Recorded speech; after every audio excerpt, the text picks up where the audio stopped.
Alors, la question qui m'est posée, c'est est-ce que c'est utile d'avoir un master pour travailler dans le domaine du marketing? Alors, vous êtes jeune.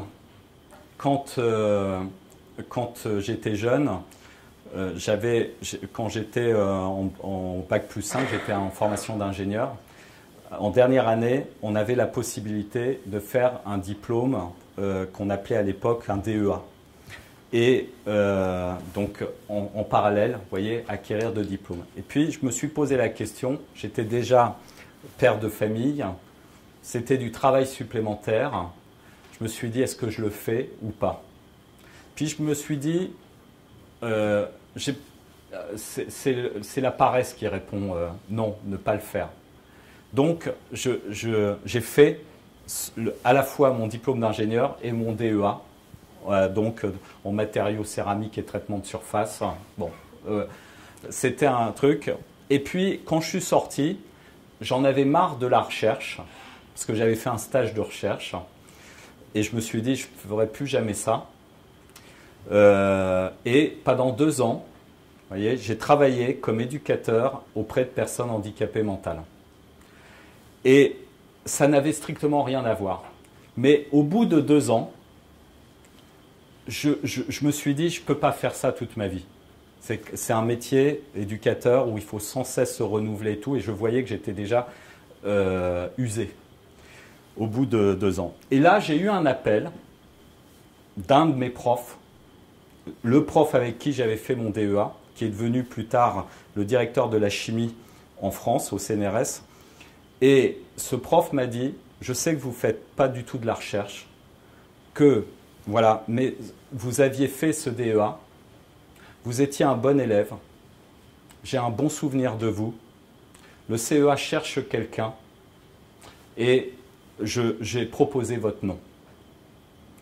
Donc, je suis allé là-bas, je ne pensais pas du tout faire une thèse, un doctorat, vous voyez, pas du tout. Mais je me suis dit, ce prof m'a fait confiance, je ne peux pas ne pas y aller. J'ai vraiment fait honneur au prof et à l'école, c'est-à-dire que j'ai travaillé tous mes cours. Je me souviens encore de la question qu'on m'a posée pendant l'entretien. Vous voyez, on m'a dit, Monsieur Faucon, est-ce que vous pouvez nous expliquer la diffusion des neutrons aux petits angles? La thèse était en résonance magnétique nucléaire du solide, ça n'avait rien à voir.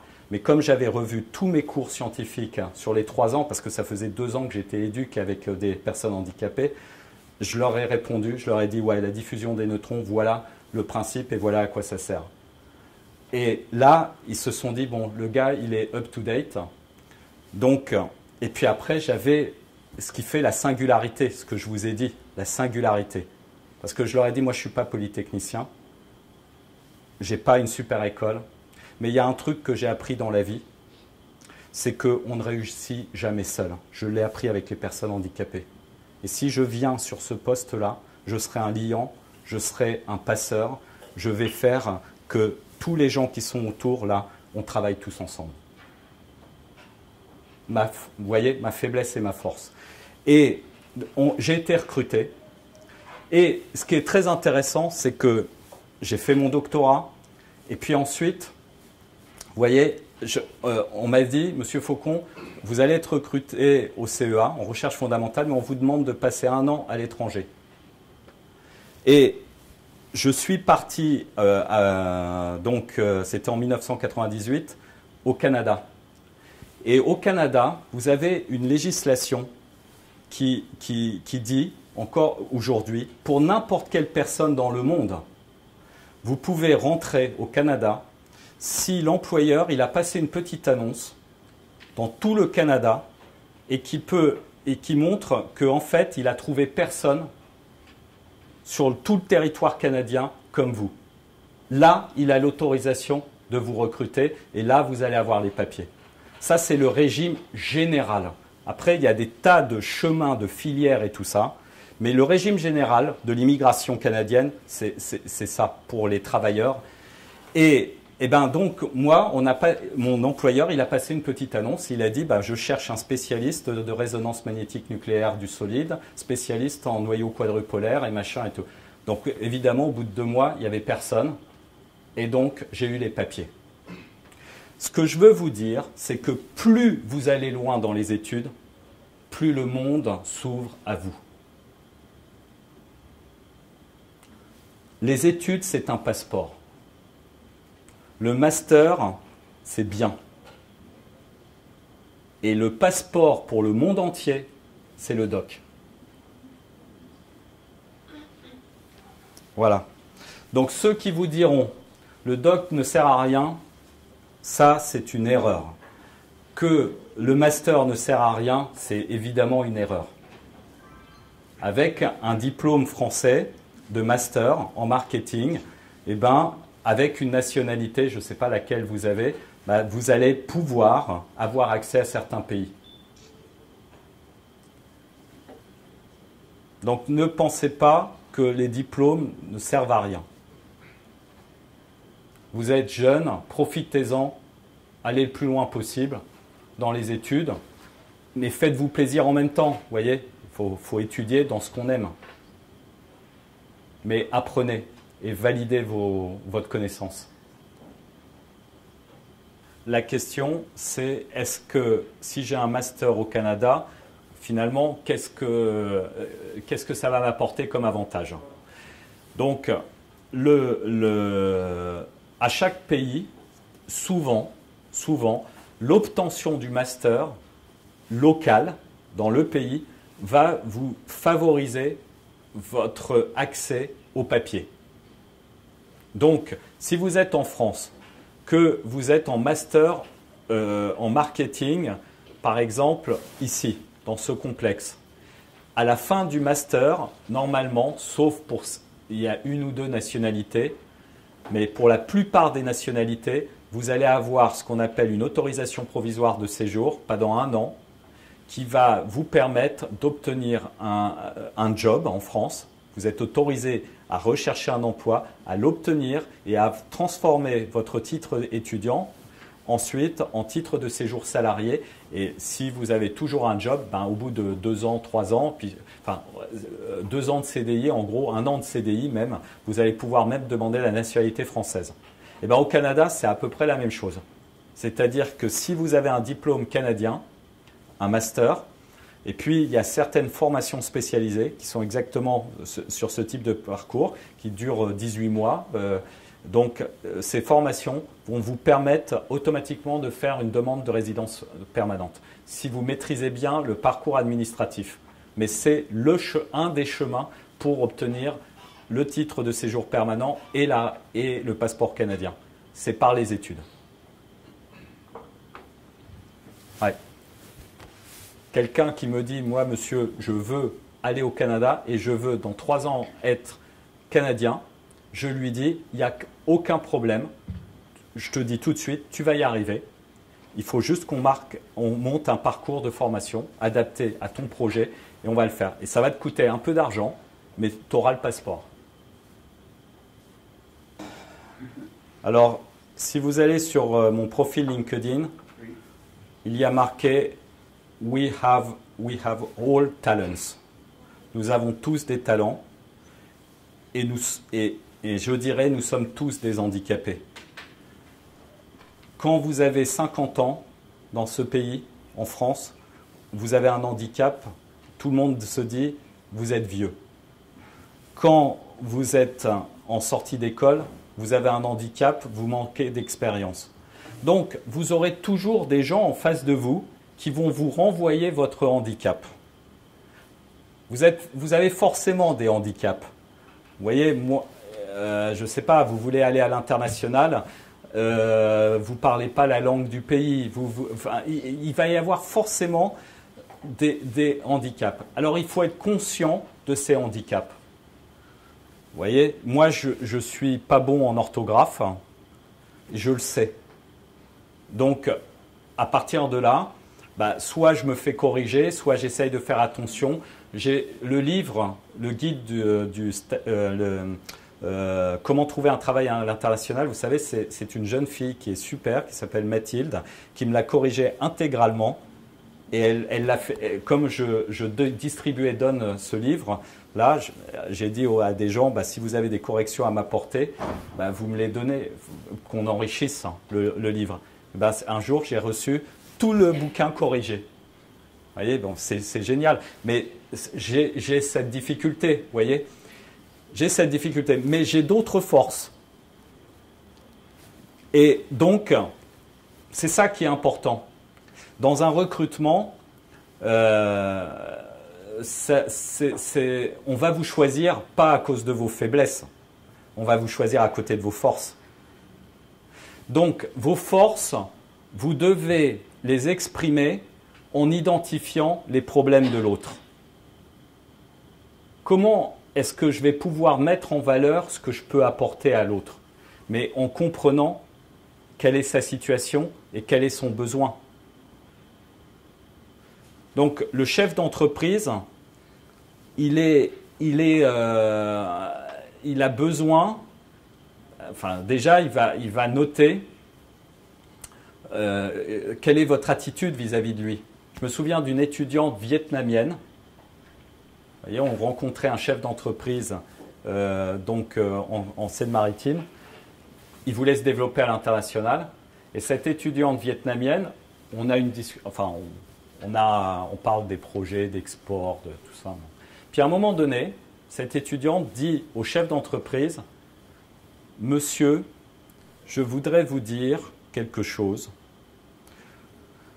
Voilà, j'ai beaucoup d'admiration pour vous. » Alors le chef d'entreprise, vous voyez, qui avait 55 ans, ou je sais pas, bon, il souriait. Il y avait une jeune vietnamienne qui lui disait ça, et ça l'a fait sourire. Et puis il dit, pourquoi vous me dites ça? Et là, la jeune fille lui a dit, vous savez, j'ai vu que vous aviez, que les entrepôts de votre entreprise avaient brûlé en 1995 et que c'est vraiment par votre acharnement et votre volonté qu'aujourd'hui cette boîte existe et elle s'est redressée. Et ce combat que vous avez mené, j'ai vraiment beaucoup d'admiration pour ce que vous avez fait. Donc, ça l'a beaucoup touché. Et ce que je veux vous dire, c'est que cette jeune fille, elle s'était intéressée à la personne qu'elle avait en face de lui. En face d'elle. Donc, c'est un petit peu la problématique très très souvent quand vous cherchez un job. Il faut vraiment vous poser la question en quoi je peux aider l'autre. Quand vous allez avoir des entretiens, quand les gens avec qui je travaille, que j'aide, ils me disent comment je lui dis que je cherche du boulot. Parce que vous avez compris, quand on contacte des personnes en approche directe, on ne se focalise pas sur soi-même. Donc quand j'aborde les gens dans la métaphore de la valise, je ne leur parle pas de moi. Vous avez compris. On leur demande de l'aide. Donc on ne dit pas à l'autre, je suis en train de chercher du boulot. Donc, à un moment donné, l'étudiant qui cherche un stage ou un boulot, il se dit, mais comment je vais lui dire que je cherche un boulot ou un stage? Et je lui dis toujours, ton problème, c'est de trouver le problème de l'autre. Ça, c'est ton objectif. Quand tu auras trouvé le problème de l'autre, que tu l'auras reformulé, la personne va se dire, c'est exactement ça, il a tout compris, et il va commencer véritablement à s'intéresser à toi. Tant que tu n'as pas trouvé le problème de l'autre et que tu ne l'as pas reformulé, il ne va pas y avoir de construction possible d'un projet commun. Ça ne sert à rien. Tu es en train de griller les étapes. Donc, vous avez des handicaps, mais vous devez écouter, reformuler, trouver le problème de l'autre. Et à partir de là, vous allez lui expliquer comment vous pouvez l'aider. Et si vous ne savez pas comment, je vous annonce une bonne nouvelle, c'est que ça se travaille. On n'a pas les réponses comme ça. On se met au travail. Et on va chercher les réponses. Et le fait de se mettre au boulot, déjà, ça va l'interpeller. Et je ne vous dis pas que ça marche à tous les coups, mais taux de transformation de ce genre d'approche, 30%. Vous avez 3 patrons que vous avez abordés avec lesquels vous avez eu ce type d'entretien et d'approche, vous allez transformer sur un coup sur 3. Concrètement. Donc les taux, il faut avoir ça en tête. Mais quand on contacte des chefs d'entreprise, moi qui fais ça quotidiennement avec mes équipes, nous on peut contacter jusqu'à 1000 personnes en une semaine. Donc on sait qu'on va avoir une statistique d'entretien et ensuite une statistique de transformation. Et plus votre marketing est bon, plus les taux de transformation sont importants et plus vous gérez correctement les meetings, plus les transformations sont bonnes. C'est mécanique. Donc vous avez à chaque étape de ce parcours, il faut contrôler que vous faites les choses correctement. Alors sur la question, sur la question des comportements, des différences de comportement entre les filles et les garçons par rapport à l'international, je me suis même pas posé la question et j'ai rien observé de notoire. Donc ça c'est la première chose. Donc si vous me dites que c'est une remontée des RH, elle est certainement très vraie. Mais à mon niveau, ça ne m'a pas frappé. Par contre, il y a une très grosse différence du traitement entre garçons et filles de certains pays. Donc dans les projets internationaux, le fait que vous soyez une femme ou un homme a un impact. Et je vais vous donner directement 2 pays sur lesquels il faut... Voilà, c'est une réalité. C'est-à-dire que si vous êtes une fille maghrébine avec un passeport algérien, marocain, tunisien, et que vous me dites que le projet, c'est d'aller au Qatar ou aux Émirats arabes unis, je vous dis tout de suite, c'est une très mauvaise idée, parce que le fait d'être une femme de pays musulmans, ça va vous mettre dans un état de statut de mineur. Vous devez avoir un homme qui se porte garant pour vous, enfin, et donc vous allez dans un pays où en fait vous allez avoir une restriction majeure en termes de liberté du fait que vous soyez une femme d'un pays musulman. Si vous êtes française avec un passeport français, vous n'avez pas cette restriction. Donc là, vous voyez, il faut... Et puis la culture, je la vois aussi sur le voile. Vous voyez, le voile, c'est dans notre pays, si vous portez un voile, il y a un enjeu là-dessus. Mais il n'y a pas qu'en France où il y a un enjeu.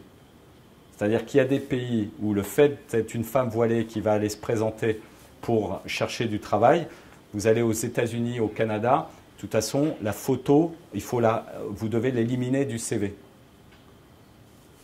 Donc, ils ont des approches extrêmement...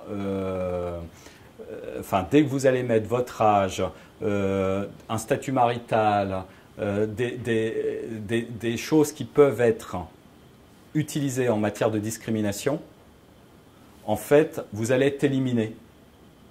Donc, vous ne devez pas le faire, vous, en tant que candidat, et les entreprises ne doivent surtout pas utiliser des critères de ce type. Vous voyez ? Mais après, vous avez des pays dans le monde où, comme règle, non, ce n'est pas dans les papiers officiels, mais si vous cherchez du travail et que vous allez vous présenter à l'immigration pour avoir du boulot et que vous êtes voilé, ce n'est pas la peine. Oubliez, c'est le voile ou le pays, mais vous ne rentrez pas. Donc, chaque pays, en fonction de votre projet et puis de ce que vous avez envie de vivre, Et puis, vous voyez, il faut qu'il y ait une adéquation entre votre projet personnel, ce que vous êtes, et puis ce que le pays veut offrir. Ça, donc la culture et le fait d'être une femme, bah oui, il y a une différence là, très claire, sur les projets. Parce que si vous êtes un jeune musulman originaire de Tunisie et que vous voulez sortir de Tunisie, vous n'avez pas tous ces problèmes-là. Alors que si vous êtes une femme, oui. Donc, moi, c'est ça, j'avertis, parce que j'ai très souvent des femmes maghrébines, parce que dans notre projet, on est international. On aide des gens qui sont au Maroc, en Tunisie, en Afrique, partout dans le monde. On n'aide pas que des Français. Donc, et en plus, localisés là où ils sont. Donc, c'est des paramètres très importants. Des jeunes me disent, mais ah ouais, donc, ils ne se rendaient pas compte. Donc oui, il y a des pays qui sont... Un pays comme le Canada est quand même très accueillant, vous voyez. Mais il a ses critères. Le critère, c'est les diplômes, c'est la connaissance, c'est le savoir. Les Canadiens pratiquent l'immigration sélective. Donc voilà, le monde est... Moi, je ne juge pas les pays. J'informe simplement de la situation dans laquelle que vous allez rencontrer sur place. À partir de là, je me souviens d'une jeune fille qui était française, donc une femme d'origine maghrébine, qui met 2 ans de chômage après une école de commerce et qui me dit « Monsieur, est-ce que vous pouvez m'aider à partir aux Émirats Arabes Unis dans le secteur de l'hôtellerie ?» Je vous assure, elle a eu 2 mois après, elle était prise chez Hilton aux Émirats Arabes Unis. Et là, elle me dit, elle commence à avoir peur. Elle me dit, Monsieur Faucon, est-ce que vous pensez qu'ils vont prendre mon passeport et qu'ils ne me le rendront pas? Parce que dans la procédure d'immigration, en fait, c'est la boîte qui va faire la demande de visa de travail. Vous arrivez à Dubaï ou aux Émirats Arabes Unis ou au Qatar, vous arrivez. Et puis là, l'employeur, ça coûte 450 $ à peu près aux Émirats Arabes Unis, va aller faire la demande. Il va payer 450 $, il prend les papiers, c'est lui qui fait la demande et vous allez avoir votre visa de travail. Vous voyez, vous vous rendez sur place, il n'y a même pas si vous êtes français, il n'y a même pas besoin de visa à prendre. Vous arrivez sur place et c'est sur place que vous allez obtenir votre visa de travail. L'employeur va faire les démarches. Mais toute compagnie a des exceptions, parce qu'il y a des zones franches, machin, enfin bon. Mais le principe général aux Émirats et au Qatar, c'est que toute société étrangère est contrôlée à plus de 51% par les Émiratis ou Qataris. Donc, vous êtes, même si vous êtes chez Hilton ou machin et tout, vous avez quelqu'un du pays qui contrôle. Et eux, ils ont une logique qui se comprend parfaitement. Ils sont minoritaires dans leur pays, ils veulent contrôler leur pays et on n'a pas à juger ça, vous voyez. Ils veulent être les maîtres chez eux. Ils accueillent toute personne qui vient, qui va avoir du travail, qui va servir l'économie du pays, mais c'est eux qui sont les maîtres. Et dans ce process d'acquisition, normalement, effectivement, eh ben, on va garder votre passeport et comme ça, si vous avez des velléités, vous savez, moi je dis souvent, vous mettez un Français à un endroit, il va s'adapter. Si vous mettez 10 Français au même endroit, vous allez avoir la Révolution française. Donc, on a un petit côté contestataire, nous les Français. On adore contester. Donc, on arrive aux Émirats, on a envie de tout changer. Mais là, toc toc, on va vous rappeler tout de suite, tu sais où il est ton passeport? Parce que si tu as envie de faire la révolution, soit tu rentres direct chez toi, soit on va te mettre en prison et puis tu vas réfléchir. Donc là, comme vous ne pouvez pas partir comme vous voulez, parce que vous n'avez plus de passeport, bah, vous commencez à réfléchir et vous comprenez qu'il vaut mieux se taire. Voilà. Et si vous avez un problème, vous dites gentiment au revoir à tout le monde, vous récupérez votre passeport et vous rentrez chez vous.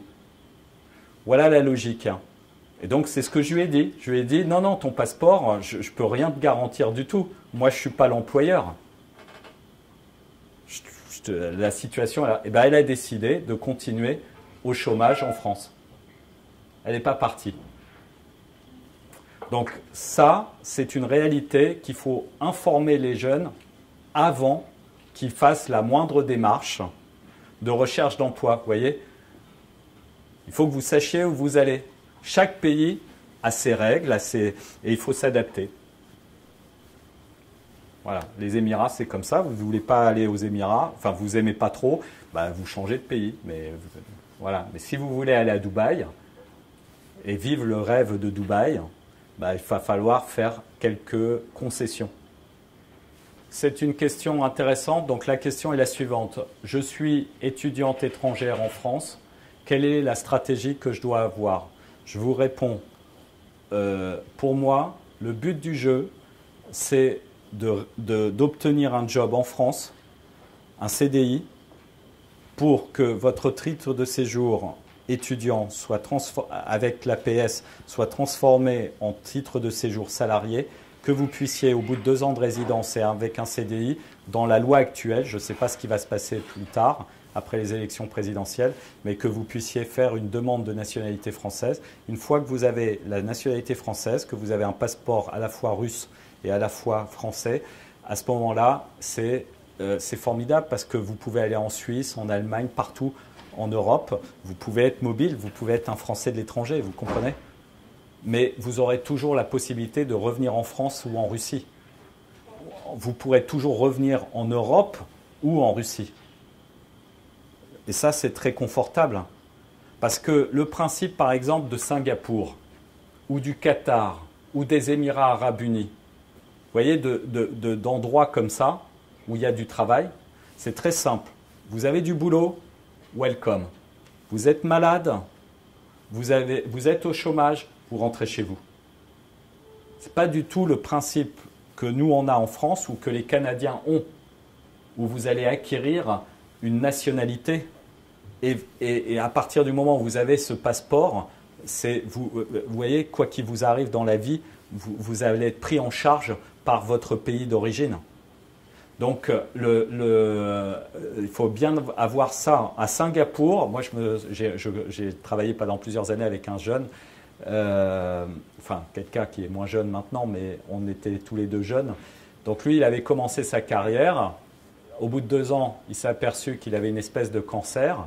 Mais, bah, monsieur, vous rentrez en France pour vous faire soigner. Oui, alors, donc, dans ces cas-là, vous avez des solutions alternatives. Par exemple, les Chinois perdent leur nationalité. S'ils ont, donc, si vous voulez garder votre accès à la Chine automatique, vous êtes par exemple, vous êtes d'origine chinoise, enfin vous êtes chinois, donc vous allez chercher à avoir un titre de séjour permanent par exemple ici. Et puis il y a même encore mieux, après le privilège de l'âge, c'est qu'on a de l'argent. Et aujourd'hui, par exemple, l'Espagne et le Portugal, ils ont une politique, vous pouvez avoir ce qu'on appelle le Golden Visa, et vous pouvez, en mettant de l'argent, tout simplement, en investissant en Espagne ou au Portugal, des montants de l'ordre de 500 000 €, mais ce n'est pas de l'argent que vous perdez, c'est vous faites un achat immobilier à Lisbonne ou à Madrid, tout simplement. Vous voyez, vous achetez, et ben vous allez avoir le visa, non seulement pour vous, mais pour toute la famille. Vous voyez? Et c'est un visa Schengen. Donc, on appelle ça le Golden Visa. Et quand vous arrivez à Lisbonne, dans l'aéroport, vous avez en chinois, gros comme, vous voyez que ça, bah, c'est, voilà, welcome en chinois pour dire, vous savez, Golden Visa. Donc, il y a des pays, nous, on n'est pas très bons là-dessus, hein, je vous dis tout de suite. Mais Portugal, bah, c'est une stratégie qu'ils ont mis en place. Pour les Européens, vous avez le statut de résident non habituel. pour faire venir les gens au Portugal. Donc pendant 10 ans, vous êtes exonéré d'impôts sur le revenu et d'impôts sur les... Enfin, et puis vous ne payez pas tout ce qu'on a en France comme l'impôt sur les grandes fortunes. Donc ça, c'est pour les résidents européens, Welcome Portugal. Et Welcome Portugal pour tous les gens du monde entier. Les Espagnols font la même chose. Vous avez plein de Russes à Marbella. Ils ont tous des Golden Visa. Les impôts, c'est la résidence. Mais les États-Unis, ils appliquent un principe, c'est si vous payez plus d'impôts dans le pays où vous êtes résident, vous ne payez pas d'impôts aux États-Unis, mais si vous êtes à Monaco, par exemple, et vous ne payez pas d'impôts à Monaco, eh bien, Welcome USA, vous allez payer vos impôts aux États-Unis. Donc nous, aujourd'hui en France, on n'a pas ce principe-là. Mais peut-être qu'un jour, on l'aura. Mais attention, les États-Unis disent qu'ils ne reconnaissent pas la double nationalité. Mais rien ne vous empêche d'avoir la nationalité américaine et la nationalité française. Simplement, vous n'allez pas... voilà, ils ne reconnaissent pas. Pour eux, vous êtes américain et point barre. C'est-à-dire que si vous êtes à Lisbonne et que vous ne payez pas d'impôts, eh ben, la loi américaine dit bah, là, tu payes tes impôts aux États-Unis. Et donc, vous devez payer les impôts américains parce que vous avez beau leur dire que vous êtes portugais ou machin et tout. Non, non, toi, tu es américain. Voilà. Ou alors, tu renonces à la nationalité américaine. Je fais des sessions d'information 3 fois par semaine en webinar pour informer les jeunes. Et ce qu'on fait, c'est qu'à chaque session, vous expliquez quel veut être votre projet. Vous avez un questionnaire, puis on vous pose 5 questions. Moi, je demande 5 choses. Je demande toujours l'email de la personne parce que je vérifie comme ça les informations qu'elle m'a communiquées sur son âge, sa nationalité et tout. Donc, j'ai toujours un petit dossier.